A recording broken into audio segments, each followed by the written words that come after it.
Hello বন্ধুরা, তোমরা সবাই কেমন আছো? আবারও চলে আসলাম আরেকটা দারুণ স্বাদের রেসিপি নিয়ে। আজকের রেসিপিটা একদমই নতুন স্টাইলে আমি বানিয়ে তোমাদেরকে দেখাবো। আজকের এই রেসিপির জন্য নিয়ে নিলাম আমি 200 গ্রামের মতো চালটাকে আমি আগের দিন রাত্রেবেলা ভিজিয়ে রেখেছিলাম। চালটাকে ভালো করে ধুয়ে ক্লিন করে নিয়ে আসলাম। এবার একটা ব্লেন্ডারে ব্লেন্ড করে নেব। আজ এই চালগুলো ব্লেন্ড করার পর আমি সিরিঞ্জ পিঠা তৈরি করে দেখাবো একদমই নতুন পদ্ধতিতে।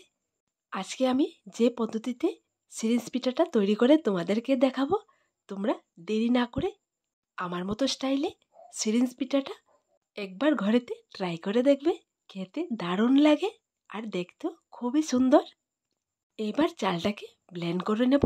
ব্লেন্ড করার জন্য নিয়ে নিলাম, এখানে আমি আগের দিন রাত্রেবেলা চালটা ভিজিয়ে রেখেছি। তোমরা যদি চাও 1 থেকে 2 ঘন্টা চালটা ভিজিয়ে রাখার পর ব্লেন্ড করে পিঠাটা তৈরি করতে পারবে। না হয় সুজি, ময়দা, আটা দিয়েও এই পিঠাটা তৈরি করতে পারবে একদম সহজে।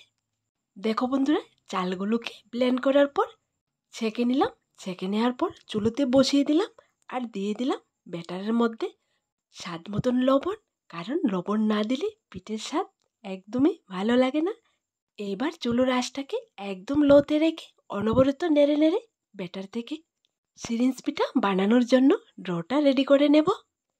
আমি যে স্টাইলে সিরিঞ্জ পিঠা তৈরি করার জন্য ডোটা রেডি করি, তোমরা ঠিক এরকম করে করবে, তাহলে দেখবে খুব সহজে সিরিঞ্জ পিঠা তৈরি করতে পারবে।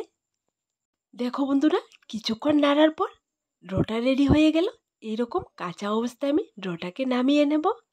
ডোটাকে চুলো থেকে নামানোর পর হালকা ঠান্ডা করে নিলাম। এরপর আমি হাত দিয়ে ভালো করে ডোটাকে মাখিয়ে নেব, যাতে করে ডোটা একদম তুলোর মতো স্মুথ হয়ে যায়, কোনো প্রকার লাম্পস না থাকে। আমার মতো করে ডোটা যখন তোমরা রেডি করে সিরিঞ্জ পিঠাটা তৈরি করবে, তখনই বুঝবে এত সহজে সিরিঞ্জ বা কলপিঠা তৈরি করা যায়। তোমরা একদমই অবাক হবে। দেখো বন্ধুরা, ডোটাকে হাত দিয়ে ভালো করে মাখার পর একদম তুলোর মতো হয়ে গেছে। এইবার ডোটাকে আমি 4 ভাগে ভাগ করে নেব, কারণ এই 4 ভাগ থেকে 1 ভাগ আমি হোয়াইটে রেখে দেব আর 3 ভাগে আমি ফুড কালার অ্যাড করব। এখানে পিঙ্ক কালার, গ্রিন কালার আর ইয়েলো কালার অ্যাড করেছি, তোমরা তোমাদের পছন্দ মতো অ্যাড করলে হবে। দেখো, এরপর নিয়ে নিলাম একটা সিরিঞ্জের ভেতর আমি ব্যাটারটা 1 হাত দিয়ে চেপে চেপে ভরে নিচ্ছি একদম সহজে। আজকের সিরিঞ্জ পিঠাটা একদম অন্যরকম করে আমি তৈরি করে তোমাদেরকে দেখাবো। একটা প্লাস্টিকের পেপারের উপর লম্বা লম্বা রোল করে সিরিঞ্জ দিয়ে পিঠাটা রেডি করব। এইরকম করে আমি সবগুলো কালারের ব্যাটার থেকে লম্বা রোল করে পিঠে বানাবো। এরপর ডিজাইনটা তৈরি করব। তোমরা শুধু দেখতে থাকো, একদম অবাক করা একটা পিঠে আমি রেডি করে তোমাদেরকে দেখাবো। দেখো বন্ধুরা, তোমরা যাতে শিখতে পারো, এর জন্য পিঙ্ক কালারের ব্যাটার থেকে আমি রোলটা বানিয়ে তোমাদেরকে দেখিয়ে দিলাম। বাকিগুলো আমি অফ ক্যামেরায় করেছি। দেখো, দেখতে কতটা সুন্দর হয়েছে। এবার আমি এগুলোকে স্টিম করে নেব। স্টিম করার জন্য স্টিমারের ভেতর প্লাস্টিকের পেপারের উপর ডিজাইনগুলো আমি স্টিম করে নেব। স্টিমারের উপর ঢাকনা দিয়ে 1 থেকে 2 মিনিট রাখলে স্টিম হয়ে যাবে। দেখো বন্ধুরা, একটা স্টিম হয়ে গেছে। নামিয়ে আমি একটা থালার মধ্যে পানি রেখেছি, এর মধ্যে স্টিম করা পিঠেটা ডুবিয়ে দেব, যাতে করে পিঠেগুলোর মধ্যে যে আঠালো ভাবটা থাকে চলে যায়। ঠিক একই রকম করে আমি সবগুলো পিঠে স্টিম করব আর পানির মধ্যে ডুবিয়ে নামিয়ে নেব। এরপর একটা একটা করে ছাড়িয়ে নেব। তোমরা যখন এই পিঠেটা তৈরি করবে, ঠিক আমার মতো করে তৈরি করবে, তাহলে দেখবে একটাও ডিজাইন নষ্ট হবে না আর ছিঁড়বে না। সুন্দর তোমরা এই পিঠেটা তৈরি করতে পারবে। স্টিম করা পিঠেগুলো আমি একটা একটা করে উঠিয়ে আলাদা রেখে দেব।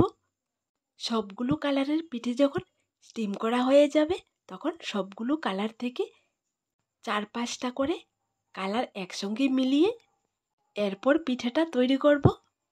তোমাদেরকে বলি বন্ধুরা, এই নতুন পদ্ধতিতে সহজে পিঠের রেসিপিটা বাড়িতে একবার অবশ্যই ট্রাই করবে। মুখে দিলে একদমই মিলে যায় এই পিঠেটা, দারুণ স্বাদের একটা পিঠে। তোমরা এই পিঠেগুলো বেশি পরিমাণে তৈরি করে ভালো করে রোদেতে শুকিয়ে 1 বছর রেখে খেতে পারবে, একদম নষ্ট হবে না।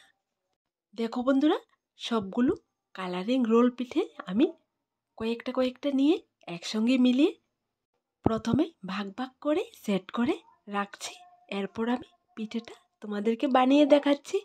দেখো বন্ধুরা, সবগুলো কালার থেকে আমি মিলিয়ে সুন্দর করে সেট করে নিয়ে নিলাম। এইবার একটা অংশ হাতে নেব, এরপর একটা আঙ্গুল দিয়ে পেঁচিয়ে আমি ভেতর থেকে বের করে নেব। তোমরা মন দিয়ে একবার দেখলে এই ডিজাইনটা পরে নিতে পারবে, একদম সহজ একটা ডিজাইন। ঠিক একই রকম করে আমি বাকি পিঠেগুলো একই ডিজাইনে করে নেব। দেখো বন্ধুরা, পিঠেটা তৈরি করার পর ডিজাইনটা কতটা সুন্দর হয়েছে। যখন পিঠেগুলো শুকাবে তখন আরও সুন্দর হবে। আশা করি তোমরা একটা ডিজাইন দেখে শিখে নিতে পারবে আর ঘরেতে তৈরি করতে পারবে। তোমাদেরকে বলি বন্ধুরা, আজকের এই সিরিঞ্জ পিঠার নতুন ডিজাইনটা তোমাদের কাছে কেমন লাগলো ছোট্ট একটা কমেন্টে লিখে জানাবে। অনেকগুলো কালার করে এই পিঠেগুলো যখন তৈরি করা হয় তখন দেখতে খুবই সুন্দর লাগে। দেখো বন্ধুরা, এখানে অনেকগুলো পিঠে আমি রেডি করেছি। দেখো দেখতে কতটা সুন্দর লাগছে।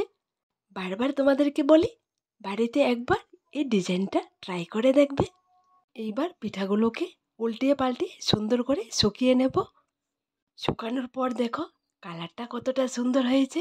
এইবার তেলের উপর দিয়ে ভাজলে একদম ফুলকো ফুলকো হয়ে ফুলে উঠবে। তো বন্ধুরা, আমার দেওয়া রেসিপিগুলো তোমাদের যদি ভালো লেগে থাকে তাহলে আমার এই ছোট্ট চ্যানেলটাকে লাইক, শেয়ার এবং সাবস্ক্রাইব করে পাশে থাকা বেল বাটনটি অবশ্যই ক্লিক করে রাখবে, যাতে করে সুন্দর সুন্দর ডিজাইনের পিঠে তোমরা দেখতে পাও। আজ এখানে আবার দেখা হবে নতুন একটা রেসিপির সাথে। সবাই ভালো থেকো, সুস্থ থেকো।